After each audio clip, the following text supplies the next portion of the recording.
Hello po my dear parents. This is to facilitate po how to accomplish Module 13, Week 2, Day 1. Ang Module 13 ay tumatalakay sa pagkakaiba at pagkakatulad ng bawat pamilya.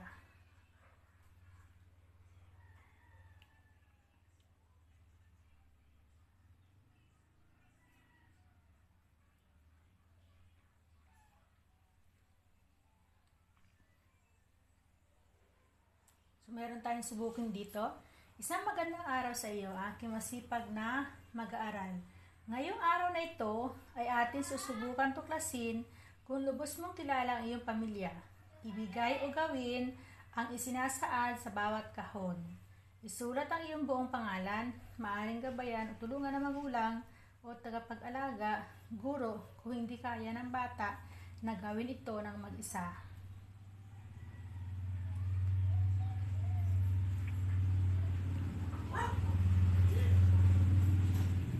Gupitin ang larawan ng mga miyembro ng pamilya na nasa ibaba at idikit ang mga ito sa kanilang tungkuling ginagampanan.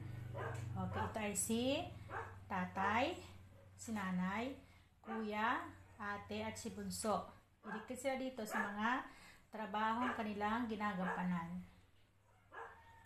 Balikan, ang pamilya ay binubuo ng tatay, nanay, kuya, ate at bunso. Sa loob ng kahon, idikit ang mga larawan ng bawat membro ng pamilya. Sa iba naman ng kahon ay gabayan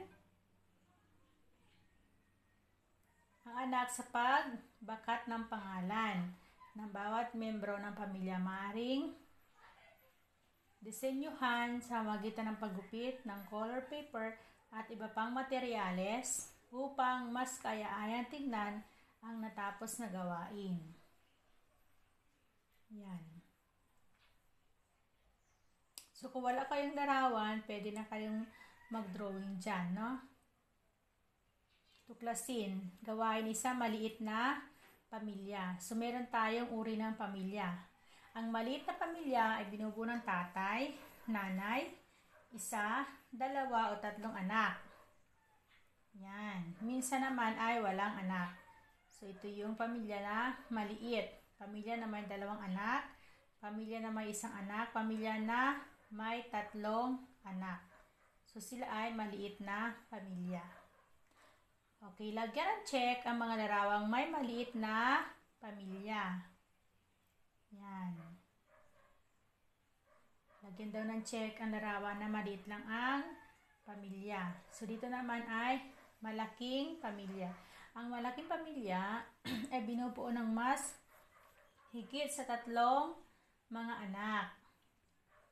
Yan. Yan, tatlong mahigit ang kanilang mga anak. Bilugan ang mga larawan na may malaki na pamilya. Yan. So, ngayon alam mo na pagkakaiba ng maliit na pamilya at malaking pamilya. Suriin, panuto, gumupit ng larawan ng inyong pamilya. Suriin kung saan nakabilang yung pamilya, sa maliit na pamilya o malaking pamilya. Idikit sa loob ng tamang kahon. Yan, bibilangin mo ang miyembro ng inyong pamilya. So, saan dapat idikit ang iyong pamilya? Sa maliit na pamilya o sa malaking pamilya? Pagyamanin. So, dito, finger painting in. O, titik N tayo, no? Yan dito. So, mag-finger painting kayo, no? Yung finger ang gagamitin sa pag-paint ng titik N dito. Yan. Dot-dot mo yung daliri mo sa paint, tapos saka mo kukulay dito sa titik N. Kung walang color paint, kurayan na lang. Tayahin. Okay, panuto. Bakatin ang wasto ang mga sumusunod. Sundin ang tamang stroke sa pagsulat nito. Okay, so magtugon sa pagsulat. Ito yung titik N. Isa, dalawa, tatlo. Malit naman isa, dalawa. Ayan. So malaking titik N. ang maliit na titik, N. Puno ng Nara. So, yung salitang Nara ay nagsisimula sa titik N. At ang tunog nito ay Nara. Nara. Ayan. Bakatin ng wasto ang mga sumusunod. Sundin ang tamang stroke sa pagsulat nito. So, ito naman ay bilang 4. 1, 2, 3. So, i-trace o bakatin ang mga bilang 4 dito. Yan. So, karagdagang gawain. Bilangin ang mga membro ng pamilya sa bawat kahon. Isulat sa loob ng kahon ang tamang bilang. So, bilangin mo ang bawat membro. Sulat sa kahon ang tamang bilang. Sa isip, malaki o maliit. Ang aking pamilya ay nakabilang sa isang malaki o maliit na pamilya. Ang bawat membro ng pamilya ay mahalaga. Dapat laging nagtutulungan at nagkakaisa upang ang pamilya ay masaya.